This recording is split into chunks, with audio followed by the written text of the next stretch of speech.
Good morning, you listen to FloorDaily.net, and I'm Kemp Harr. I'm in Chattanooga at one of the Dixie Group's offices with Dan Frierson, the chairman. Dan, how you doing? I'm doing great, Kemp. How are you? Good. It's good to be with you on this pretty spring day. I want to talk to you about this big news last week around EnVision selling the Stainmaster brand to Lowe's. We'll get to that in just a minute. First, just catch me up on Dixie, how things going. Well, as you know, the residential business couldn't be any better, and the industry is really taxed to keep up with the activity level. Unfortunately, a week ago, we were ransomwared. I can't make a lot of comments about it because it's still under investigation, but I do want to assure our customers and suppliers we're continuing to operate.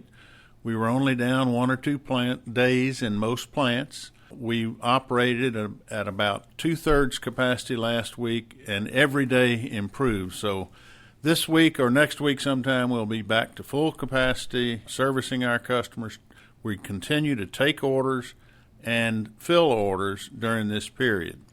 I will say we were very fortunate that parts of our systems were not contaminated, and therefore we were able to respond very quickly, having to do a lot of workarounds, but we're in there working at it, and it has really brought our team together, working hard, working 7 days, but it looks good at this point. All right, that's good. So you think you'll be behind this in a week or two? Yes, we do. So let's talk about this big news. Obviously, it's going to be good for Lowe's, but it's going to be disruptive to the independent, what they used to call Stainmaster Flooring Center dealers that have been supporting the brand for a long time. How do you think it'll impact the market? Well, let's go back and look at history. You remember Bonnet? You remember American Inca? No. We've had a lot of brands that are no longer in the industry. This is the first time one has been sold to a retail operation, and I think it's a good acquisition for Lowe's. I think it will enhance their offerings. But this kind of thing has happened before, and every time something like this happens, it creates opportunities. And we think we're in an excellent position to take advantage of the opportunities it presents. Let me remind the listeners, Stainmaster stood for a performance carpet. It was made a specific way. It was nylon 6/6 carpet that had a fluorocarbon treatment on it and made to the standards of DuPont. DuPont spent $85 million in the first 3 years building it to the consumer. Ultimately, they sold EnVision to the Koch brothers for, I think, $2.2 billion, and that was in 2004. Palmy now works for you, but I mean, Palmy's been out there teaching RSAs how to sell probably the best performing synthetic carpet in the business, right?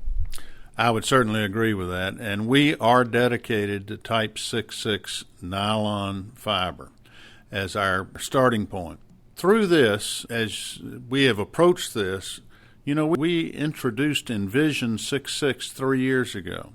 This is EnVision branded fiber that has been very well accepted in the industry. This allows us to offer products at different price points than we could with the Stainmaster product. The movement of Stainmaster to Lowe's, I think, will leave us as the only carpet mill really focused on Type 6/6 nylon. It leaves us with 3 suppliers of fiber, a lot more flexibility of how we approach the market, how we merchandise, how we market our products. This is sort of like taking the shackles off, so we're ready.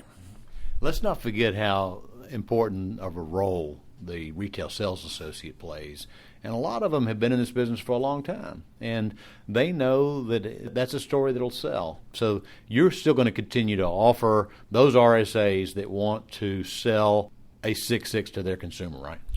Well, hopefully we're going to do it in a beautiful, quality, differentiated product. That's what we're all about, and we think, quite honestly, the fibers that EnVision has are very good for that, as are our other suppliers. You know, I want to make sure that none of our customers throw out any of their products. We will continue to support all the products we have in the marketplace today. We'll have about 4 to 6 months that we can do that with the Stainmaster brand, and after that, these products will be part of our EnVision collections, either our EnVision 6/6 or our EnVision SD solution dyed pet solutions products. Okay, yeah, that's a good point to make. You'll have both white dyeable and solution dyed, and Lowe's got the Pet Protect brand name, and so you're going to move forward with a Pet Solutions under your EnVision name. That is correct. So you're asking retailers, don't throw out your samples. Eventually, in the next 4 months, you need to take the Stainmaster brand name off of them, and you'll continue to support styles and then also continue to develop new styles under your EnVision name, right? That is correct, and we have a number of products we're going to be bringing out, quite honestly, on the solution dyed side within the next couple of months. We showed those to some retailers last week, and I think they were very, very impressed with what they saw. It's a setback to the business, though, in a little bit, because, the flooring industry has a tendency to commoditize itself, to not bring innovations to the marketplace. And for the longest time, the consumer, at least in the boomer sector of the age demographics, they've known that brand name. So I guess the onus will be on you to be able to, at least at store level, build this EnVision name, right? That's correct, and that's one reason PAMI is with us today, to help with the RSAs and training and developing. But I tell you, people buy beautiful products, and we will continue making beautiful products, particularly ones that perform, and that's what sells. Last quarter saw the biggest increase in the average selling price of residential products in a long, long time. I think what that says is the upper end is selling and doing very well. And there's no question that the reaction to COVID has created an environment where carpet and hard surface are selling very, very well. One last question, Dan. We were at the NFA meeting last week. A lot of people want to try to do the crystal ball and want to think about when everybody's been vaccinated and they're back in restaurants and they're back traveling, will we continue to see growth in this residential sector? What's your thoughts on that? I think we're in for a very good run for an extended period of time. Look at all the housing statistics. Look at the home formation statistics. Look at where people are wanting to move, not into metro areas like we were experiencing for so many years. So I think we're going to have a very good run for a couple of years. I believe the change with Stainmaster creates a lot of opportunities for us, and hopefully we can do a good job working with our retail customers, making an impact in the industry. All right, Dan, it's great to catch up with you. Again, been talking to Dan Frierson, the chairman of the Dixie Group, and you've been listening to Kemp Harr and FloorDaily.net.